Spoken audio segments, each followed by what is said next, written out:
राधे राधे, जय श्री कृष्णा। मैं सीमा सिंह बड़ों को चैनल इस पर, छोटों को प्यार और बराबर वालों को तहे दिल से नमस्कार करती हूँ। आज हम सावन मास का महात्म्य सुनने जा रहे हैं। आप सभी को सावन मास की ढेरों शुभकामनाएं। भगवान महादेव का आप सबके ऊपर हमेशा आशीर्वाद बना रहे। इसी शुभकामना के साथ आज से मैं आपको सावन मास के महात्म्य सुनाने जा रही हूँ। आज हम पहला अध्याय सुनेंगे। महात्म्य सुनने से पहले आपसे एक करुण रिक्वेस्ट है कि अगर आपको ये महात्म्य अच्छे लगें तो इन्हें ज़्यादा से ज़्यादा लाइक करें, अपने दोस्तों और रिश्तेदारों में ज़रूर शेयर करें ताकि उन्हें भी सावन मास का महात्म्य सुनने का संपूर्ण फल प्राप्त हो और आपको इसका पुण्य लाभ मिले। और हमेशा की तरह अगर अभी तक आपने मेरे चैनल को सब्सक्राइब नहीं किया है तो कृपया मेरे चैनल को सब्सक्राइब करें ताकि मेरा आगे आने वाला वीडियो सबसे पहले आपको मिले। धन्यवाद। आइए अब हम सावन मास का महात्म्य सुनते हैं। सावन मास भगवान शिव को समर्पित है। देवों के देव महादेव की उपासना के लिए यह मास सबसे उत्तम बताया गया है। सावन में सच्ची श्रद्धा के साथ शिव जी का पूजन करने से व्यक्ति के सभी दुख दूर हो जाते हैं। शिव भक्त सावन में कांवड़ यात्रा लेकर जाते हैं और पूरे महीने तक ये चलता है। शिव पुराण के अनुसार सावन मास में भगवान शिव और माता पार्वती भूलोक पर निवास करते हैं। सावन मास में शिव की पूजा की जाती है। यह मास भगवान शिव को अधिक प्रिय है। पौराणिक कथा के अनुसार समुद्र मंथन सावन मास में ही हुआ था। इस मास में विष निकला तो चारों तरफ हाहाकार मच गया। संसार की रक्षा करने के लिए भगवान शिव ने विष को अपने कंठ में धारण कर लिया। विष की वजह से उनके कंठ नीले पड़ गए और वे नीलकंठ नाम से जाने जाने लगे। विष का प्रभाव कम करने के लिए सभी देवी देवताओं ने भगवान शिव को जल अर्पित किया था जिससे उन्हें राहत मिली। इससे वे प्रसन्न हुए। तभी से हर वर्ष सावन मास में भगवान शिव को जल अर्पित करने और जलाभिषेक करने की परंपरा बनी हुई है। भगवान शिव की अर्धांगिनी माता सती ने शिव को हर जन्म में पति रूप में पाने का प्रण लिया था। सती ने अपने दूसरे जन्म में हिमालय राज के घर पार्वती के रूप में जन्म लिया था। शिव को पति रूप में पाने के लिए माता पार्वती ने सावन मास में कठोर तपस्या करी थी। शिव जी का विवाह इसी माह में हुआ था, इसीलिए भगवान शिव को सावन मास अधिक प्रिय है। सावन मास में भगवान शिव अपने ससुराल में आए थे जहां पर उनका अभिषेक करके धूमधाम से उनका स्वागत किया था। इसी वजह से सावन मास में अभिषेक का महत्व है। इस मास में भगवान शिव और माता पार्वती भूलोक पर निवास करते हैं। आइए अब हम सावन मास का महात्म्य सुनते हैं। सबसे पहले भगवान महादेव की शिव स्तुति अर्थात शिव चालीसा से इसकी शुरुआत करते हैं। शिव चालीसा से शुरुआत करने से सबकी मनोकामनाएं जरूर पूरी होगी। भगवान महादेव सबके ऊपर अपना आशीर्वाद बनाए रखेंगे। जय गणेश गिरजा सुवन मंगल मूल सुजान, कहत अयोध्या दास तुम देव अभय वरदान। जय गिरजापति दीन दयाला, सदा कर संतन प्रतिपाला। भाल चंद्रमा सोहत नीके, कानन कुंडल नागफनी के। अंग गोर सिरगंग बहाए, मुंड माल तनशार लगावे। वस्त्र खाल बादंबर सोए, छवि को देख नाग मुनि मोहे। मेना मातु की हवे दुलारी, वाम अंग सोहत छवि नारी। कर त्रिशूल सोवत छवि भारी, करे सदा शत्रुअन सहकारी।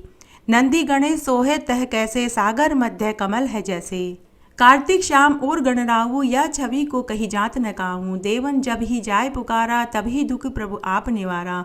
किया उपद्रव तारक भारी, देवन सब मिली तुम ही जुहारी। किया षडानन आप पठायऊ, लव निवेश में मारी गिरायऊ। आप जलंधर असुर संहारा, सो यश तुम्हारा विधि संसारा। त्रिपुरा सुन सन युद्ध मचाई, सभी कृपा करी लीन बचाई। किया तपहि भागीरथ भारी, पुरई प्रतिज्ञा तासु पुरारी। दानिन मैं तुम सब को नाई, सेवक स्तुति कर सदाही। वेद नाम महिमा तब गाई, अकथ अनादि भेद नहीं पाई। प्रगति वधि मंथन में ज्वाला, जरे सुरासुर वह विहाला। कीन दया तय करी सहाई, नीलकंठ तब नाम कहाई। पूजन रामचंद्र जब दीना, जीत के लंक विभीषण दीना। सहस्त्र कमल में हो रे धारी, कीन परीक्षा तभी पुरारी। एक कमल प्रभु राखे गोई, कमल नयन पूजन चह सोई। कठिन भक्ति देखी प्रभु शंकर, भय प्रसन्न दिए इच्छित वर। जय जय जय अनंत अविनाशी, करत कृपा सबके घटवासी। दुष्ट सकल नित मोहि सतावे, भ्रमत रहे मोहि चैन न आवे। त्राही त्राही मैं नाथ पुकारो, यही अवसर मोहि आन उबारो। ले त्रिशूल शत्रुन कर मारो, संकट से मोहि आन उबारो। मातु पिता भ्राता सब होई, संकट में पूछत नहीं कोई। स्वामी एक है आस तुम्हारी, आई हरेऊ अब संकट भारी। धन निर्धन को देत सदाही, जो कोई जाचे वा फल पाई। स्तुति के विधि करो तुम्हारी, शंभुनाथ अब चूक हमारी। शंकर हो संकट के नाशन, विधु विनाशन मंगल कारण। योगी यति मुनि ध्यान लगावे, शारद नारद शीश नवावे। नमो नमो जय नमो शिवाय, सूर ब्रह्मादिक पार न पावे। जो यह पाठ करे मन माही, ता पर होत है शंभु सहाई। ऋणिया जो कोई हो अधिकारी, पाठ करे सो पावन हारी। पुत्र होन कर इच्छा कोई, निश्चय शिव प्रसाद ते होई। पंडित त्रयोदशी को लावे, ध्यान पूर्वक होम करावे। त्रयोदशी व्रत करे हमेशा, तन नहीं ताके रहे कलेशा। धूप दीप नैवेद्य चढ़ावे, शंकर सम्मुख पाठ सुनावे। जन्म जन्म के पाप नसावे, अंतवास शिवपुरी में पावे। कहे अयोध्या दास तुम्हारी, जानी सकल दुख हरू हमारी। नित्य नेम करी प्रातः ही पाठ करे 40, तुम मेरी मनोकामना पूर्ण कर जगदीश। मंगसर छठी हेमंत ऋतु, संवत 64 आन, स्तुति 40 शिव ही पूर्ण कइन कल्याण। श्री सरस्वती, श्री लक्ष्मी, श्री पार्वती, ब्रह्मा विष्णु और महेश और गुरु के चरणों में नमस्कार है। श्री शौनकादि ने सूत जी से कहा कि हे ब्राह्मण, आपने बहुत से व्रतों का महात्म्य हमसे कहा, जिनको सुनकर हम अत्यंत तृप्त हो गए। अब आप कृपा करके हमसे सावन मास के व्रत का महात्म्य भी कहिए। आज हम आपके मुखारबिंद से सावन मास के आख्यान को सुनना चाहते हैं, जिसको सुनने की हमारी बहुत प्रबल इच्छा है। तुला के सूर्य होने पर कार्तिक मास का, मकर के सूर्य होने पर माघ मास का और मेष के सूर्य होने पर बैसाख मास का महात्म्य आपने हमसे कहा। इन सभी मासों के धर्म भी आपने हमें बताए। इन सभी मासों में से जो मास आपको सर्वश्रेष्ठ लगता है, आप हमें वही मास का महात्म्य सुनाइए, जिसके सुनने के बाद हमारी और कुछ भी सुनने की इच्छा शेष न रहे। तब व्यास जी के शिष्य सूत जी ने कहा कि हे महानुभावों, आज मैं आपको सावन मास का महात्म्य सुनाने जा रहा हूँ। आपके वचन सुनकर मुझे बहुत प्रसन्नता हुई। आज मैं आपको सावन व्रत का महात्म्य सुनाऊंगा, जिसके सुनने मात्र से इस भरत खंड में मुक्ति कुछ दुर्लभ नहीं रहेगी। इस संसार सागर को पार करने वाले भगवान, जिनके स्मरण मात्र से ही मनुष्य सब पापों से छूट जाता है। इस संसार में मनुष्य जन्म अत्यंत दुर्लभ है और अच्छे कुल में जन्म लेना उससे भी दुर्लभ है, और अच्छी संगति प्राप्त करना तो बहुत ही दुर्लभ और शुभ है। भगवान की भक्ति और सावन मास का व्रत, यह सब शुभ कारक है। जो भगवान के आश्रित सावन के व्रत को करते हैं, उसी मनुष्य का जीवन सफल है। जो बुद्धिमान सावन भगवान को प्रसन्न करता है, उसके सब काम सफल हो जाते हैं। जो मनुष्य देह धारण करने के बाद भी सावन मास के व्रत धारण नहीं करता, उसके शरीर में सैकड़ों पाप वास करते हैं। जो भगवान के सावन मास में प्रातःकाल स्नान करता है, उसी का जीवन सफल है और देवता उससे प्रसन्न रहते हैं। जो मनुष्य सावन मास में सुबह जल्दी उठकर किसी पवित्र नदी में जाकर स्नान करता है, उसके हजारों पाप नष्ट हो जाते हैं और वह सिद्धि को प्राप्त करता है। यदि कोई किसी झरने, स्रोत, तालाब, बावड़ी, कुएं पर जाकर स्नान कर लेता है, तो उसके उसी क्षण हजारों पाप नष्ट हो जाते हैं। यदि पुष्कर, प्रयाग या किसी बड़े तीर्थ पर जाकर स्नान कर लेता है, तो उसके पुण्य की संख्या तो कहीं भी नहीं जा सकती। सावन मास में जो मनुष्य रेवा नदी, भास्कर तीर्थ और सागर के संगम में जाकर स्नान कर लेता है, उसके सब पाप नष्ट हो जाते हैं। शौनकादि ऋषि आगे बोले कि हे महानुभावों, जो मनुष्य सावन मास में किसी पवित्र नदी में जाकर 3 दिन भी अगर स्नान कर लेता है तो उसके हजारों पाप नष्ट हो जाते हैं। जो प्रातःकाल 1 पक्ष तक गोदावरी में जाकर स्नान करता है वह सब पापों से मुक्त होकर शिवलोक को प्राप्त होता है। जो मनुष्य सावन मास में शिवलिंग पर बेल पत्र और जल से अभिषेक करता है उसके सभी पाप नष्ट हो जाते हैं। भगवान के पैर के अंगूठे से निकलने वाली गंगा का जो सावन मास में प्रातः समय स्मरण कर लेता है उसके कई जन्मों के पापों का नाश हो जाता है। और फिर स्नान का तो कहना ही क्या। जो सावन मास में भगवान के चरणामृत को सिर पर धारण कर लेता है उसके जन्म जन्मांतर के पाप भस्म हो जाते हैं। सावन मास में स्नान करने से मनुष्य देवता के तुल्य हो जाता है और स्नान से 10 गुना फल भगवान के नाम का स्मरण करने से ही वह पा लेता है। यही सावन मास का फल है।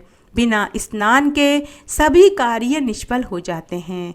स्नान ही सत्य सनातन धर्म है। धर्म, अर्थ, काम, मोक्ष, फल की प्राप्ति होती है। इससे मनुष्य जन्म मरण से रहित हो जाता है। चाहे अध्यात्म विद्या के जानने वाला हो या वेदों का पारगामी हो या कितना ही बड़ा दानी क्यों न हो, सावन मास में बिना स्नान किए वह शुद्ध नहीं हो सकता। जो मनुष्य स्नान करके अपनी देह को भगवान के आश्रित कर देता है उसकी सभी क्रियाएं सफल और पूर्ण फल देने वाली होती है। सब पापों के नाश और देवताओं को प्रसन्न करने के लिए सावन मास में स्नान अवश्य करना चाहिए, क्योंकि इससे पापों का नाश हो जाता है। प्रातः समय उठने पर अथवा ग्रहण के पश्चात मनुष्य स्नान किए बिना शुद्ध नहीं होता। यदि स्नान की शक्ति न हो तो भस्म से ही स्नान कर लेना चाहिए, क्योंकि भगवान के नाम का स्मरण तथा चरणामृत बिना स्नान के नहीं करना चाहिए। जो विशुद्ध आत्मा सावन मास में स्नान करके भगवान शिव के दर्शन कर लेता है वह धन्य कहलाता है। तब सनत कुमार सभी शिष्यों से बोले कि हे मुनियों, हे ब्राह्मणों, आज मैं तुम्हें एक श्रोता के अंदर जो 12 गुण होते हैं वह तुम्हें मैं बताता हूँ।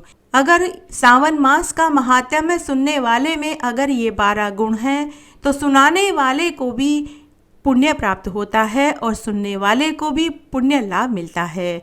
तो श्रोता में कौन से 12 गुण होने चाहिए वो इस प्रकार है। अभिमान रहित, धूर्तता का त्याग, आस्तिकता, ईश्वर भक्ति, सावन मास के महात्म्य को सुनने की इच्छा, नम्रता, ब्राह्मणों की भक्ति, सुशील स्वभाव, धैर्य व शौर्य, पवित्रता, तपस्वी और दोषारोपण से मुक्ति।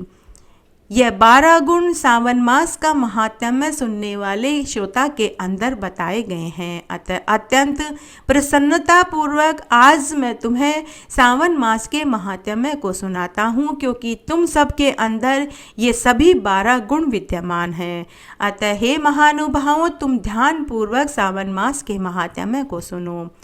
तब व्यास जी के शिष्य सनत कुमार ने भक्ति भाव से विनय पूर्वक कहा कि आपने हमें सभी व्रतों के और सभी धर्मों के विषय में बताया। आपने हमें 12 मासों में सर्वश्रेष्ठ जो व्रत है, जो दिन हैं, जो धर्म और पुण्य और दान करने चाहिए वे सभी हमें बताए। आपने हमें सभी सिद्धियां देने वाले व्रतों का महात्म्य भी सुनाया। अब पुण्य कार्य किए जाने योग्य जिन कार्यों को करने से असीम फल की प्राप्ति हो ऐसे मास के विषय में हमें बताइए। तब ईश्वर ने सनत कुमारों से कहा कि हे सनत कुमारों, 12 मासों में मुझे सावन मास सबसे प्रिय है। पूर्णिमा को श्रवण नक्षत्र के योग से भी इस मास का नाम सावन मास पड़ा। यह श्रवण मात्र से ही सिद्धि प्रदान कर देता है, इसलिए इसे श्रावण मास कहा गया है। सावन मास को देखने और इसका वर्णन करने की सामर्थ्य किसी में भी नहीं है। 30 दिन का पूरा सावन मास व्रत रूप व धर्म रूप है। इस मास का कोई भी दिन व्रत से खाली नहीं जाता, अर्थात इस मास की सभी तिथियां व्रत वाली कही गई है। बिना व्रत वाली इस मास में कोई भी तिथि नहीं है। सभी तिथियां पुण्य फल देने वाली है। अतः दुखों से मुक्ति चाहने वाले, ज्ञान प्राप्ति के इच्छुक, धार्मिक कार्यों में रुचि रखने वाले, मोक्ष की कामना करने वाले भक्तों को श्रद्धा और भक्ति पूर्वक सावन मास में सभी शुभ कर्म करने चाहिए। तब सनत कुमार शंकर भगवान से बोले कि हे भगवान, अब आप हमें बताइए कि किस तिथि और किस वार को कौन सा व्रत करना चाहिए और उस व्रत का अधिकारी कौन है, वह उस व्रत का क्या फल मिलता है और उस व्रत की क्या विधि है। आज से पहले इस व्रत को किस किस ने किया और उन्हें इस व्रत को करने का क्या फल प्राप्त हुआ और उन व्रतों का उद्यापन कैसे करना चाहिए, इसके देवता कौन हैं, पूजन की क्या सामग्री है, इसमें प्रमुख पूजन किसका होता है, जागरण की विधि और वह समय क्या है, इस सावन मास को पवित्र क्यों बताया गया है, इस मास में किस अवतार को श्रेष्ठ माना गया है और इस मास में कौन कौन से धार्मिक अनुष्ठान करने चाहिए। हे भगवान, यह सब आप हमें विस्तार से बताइए। आपके सामने मेरा जैसा अज्ञानी और क्या प्रश्न कर सकता है। अतः जो मुझ अज्ञानी से प्रश्न करने में रह गया है, आप वह भी मुझे विस्तार से बताइए। रविवार, सोमवार, मंगलवार, बुधवार, गुरुवार, शुक्रवार व शनिवार के दिन जो कुछ व्रत आदि किया जाता है वह सब मुझे बताइए। आपको आदिदेव महादेव कहा जाता है। आप देवों के देव महादेव हैं। जिस प्रकार पीपल के वृक्ष में ब्रह्मा, विष्णु और महेश का वास है, उसमें भी महेश के रूप में आपका वास प्रथम भाग में कहने में आया है। कल्याणकारी रूप होने के कारण आप शिव व पाप नाशक होने के कारण हर हैं और श्वेत वर्ण आपके आदिदेव होने का प्रमाण है, क्योंकि श्वेत वर्ण में विकार होने से अन्य वर्ण बनते हैं। कपूर के समान गौर वर्ण होने के कारण आप आदिदेव हैं। इस मानव देह में 4 दलों का मूलाधार नामक चक्र श्री गणेश जी का, उसके ऊपर 6 दल का चक्र ब्रह्मा जी का, उसके ऊपर 10 दल का और तीसरा चक्र मणिपुर चक्र कहलाता है, जो भगवान विष्णु का अधिष्ठान रूप है। इसके ऊपर चौथा 12 दल का अनाहत नामक चक्र है, जो हृदय में अधिष्ठान रूप है। यह सबके हृदय प्रवेश में होता है और इसमें आपका निवास बताया गया है। समस्त देवों में आपकी प्रमुखता बताई गई है। मात्र आपका पूजन कर लेने से ही 5 देवताओं का पूजन हो जाता है। आपके अंदर 5 देवता विद्यमान हैं। आप तो सम शिव हैं। आपकी बाईं जंघा में शक्ति का, दक्षिण जंघा में गणपति का, सूर्य का नेत्र में और हृदय में हरि का वास है। अन्न को ब्रह्म में व हरि को रस स्वरूप कहा गया है। संपूर्ण विश्व में आप ही श्रेष्ठ व महान हैं। इस जीव जगत से आपकी वैराग्य भावना प्रकट होती है कि आपका निवास भूमि, पर्वत एवं शमशान है, जहाँ पर जाकर सभी में वैराग्य भाव प्रकट हो जाता है। यजुर्वेद के 31वें अध्याय के पुरुष सूक्त में आपकी महिमा का वर्णन विस्तार पूर्वक बताया गया है। आपके अतिरिक्त अन्य किसी देवता में इतनी शक्ति क्षमता नहीं है कि इतने भयंकर विष को अपने कंठ में धारण कर सके और प्रलय काल की अग्नि को अपने मस्तक में धारण कर सके। कामदेव को भस्म करने में आपके अतिरिक्त अन्य कोई समर्थ नहीं था। आपके इन अपार गुणों का वर्णन करना असंभव है। हे ईश्वर, मैं मंद बुद्धि करोड़ों करोड़ों जन्म लेकर भी आपके गुणों का बखान नहीं कर सकता। अतः आप मेरे द्वारा पूछी गई बातों का उत्तर देकर मुझे संतुष्टि प्रदान करें और मेरा कल्याण करें। इस प्रकार ब्रह्मा जी के पुत्र सनत कुमार ने भगवान महादेव जी से सावन मास के महात्म्य को पूछा और उनसे कई प्रश्न किए, जिसका उत्तर भगवान महादेव जी एक एक करके देते हैं। एक बार शिव पुराण में ब्रह्मा जी से सभी ऋषियों और मुनियों ने महादेव जी की पूजन की विधि पूछी थी।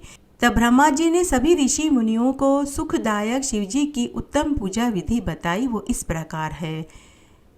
ब्रह्मा जी ने सभी ऋषियों से कहा कि हे ऋषि मुनियों, आज मैं तुम्हें सुखदायक शिव जी की उत्तम पूजा विधि बताता हूँ, तुम लोग ध्यान से सुनो। ब्रह्म मुहूर्त में उठकर पार्वती सहित शिव जी का स्मरण करें और भक्ति पूर्वक हाथ जोड़कर उनके सामने सिर झुकाएं और इस प्रकार प्रार्थना करें कि हे देवेश, हे हृदय में सहन करने वाले, अब आप उठिए उठिए। हे उमापति, आप उठिए और ब्रह्मांड का मंगल कीजिए। धर्म में मेरी प्रवृत्ति और अधर्म से मेरी निवृत्ति कीजिए। हे महादेव, मैं तो आपका प्रेरक ही हूँ। ऐसे भक्ति के वाक्य कहकर गुरु के चरणों का स्मरण कर शौच आदि क्रिया से निवृत्त हो मिट्टी और जल से देह को शुद्ध कर दातुन करें। सूर्य के निकलने से पहले दातुन करके जल से 16 बार कुल्ला करें और षष्ठी आदि यम की तिथि नवमी को रविवार हो तो इन दिनों में दातुन न करें। घर पर या किसी पवित्र नदी में स्नान करें। फिर ऋषियों और पितरों की प्रसन्नता के लिए तर्पण करें। धुला हुआ साफ वस्त्र धारण करें। मृग चर्म आदि पर बैठकर आसन लगाएं और त्रिपुंड लगावें। भस्म के अभाव में जल से ही त्रिपुंड लगा लेना चाहिए। त्रिपुंड धारण कर रुद्राक्ष धारण करें। फिर अपने सब कर्मों की सिद्धि के लिए शिवजी की आराधना करें। फिर मंत्र पूर्वक 3 बार आचमन करें अथवा गंगा बिंदु ऐसा कहकर 1 बार ही आचमन करें।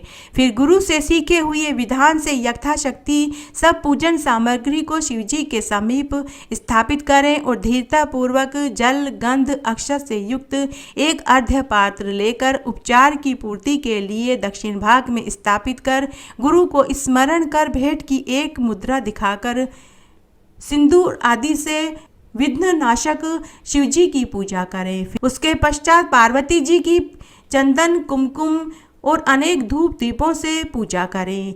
फिर साष्टांग दंडवत कर इस मंत्र से भक्ति पूर्वक पुष्पांजलि अर्पित करें और कहें कि हे शिवजी, मैंने ज्ञान से अथवा अज्ञान से आपकी जो कुछ भी पूजा करी है वह सब आपकी कृपा से सफल होवे। हे शिवजी, मेरे प्राण और चित्त सदा आप में लगा रहे। हे गौरीश, हे भूतनाथ, आप मुझ पर प्रसन्न होइए। हे प्रभु, मैं आपकी शरण में हूँ, ऐसा कहकर पुष्पांजलि अर्पित करें और कहें कि हे प्रभु, अब आप मेरे परिवार के ऊपर अपनी कृपा बनाए रखें। इस प्रकार भक्त वत्सल भगवान शंकर की प्रार्थना करके अपने हृदय में उनका विसर्जन करें और उनके जल को शिरोधार्य करें। ब्रह्मा जी ने सभी ऋषि मुनियों को शिवजी की पूजा की यह विधि बताई थी। इस प्रकार आज मैंने आपको सावन मास का पहला अध्याय सुनाया। आशा करती हूँ यह आपको जरूर पसंद आएगा। मेरे साथ बने रहने के लिए आपका धन्यवाद। आगे की कथा कहानी के लिए भी आप इसी तरह मेरे साथ बने रहें। धन्यवाद।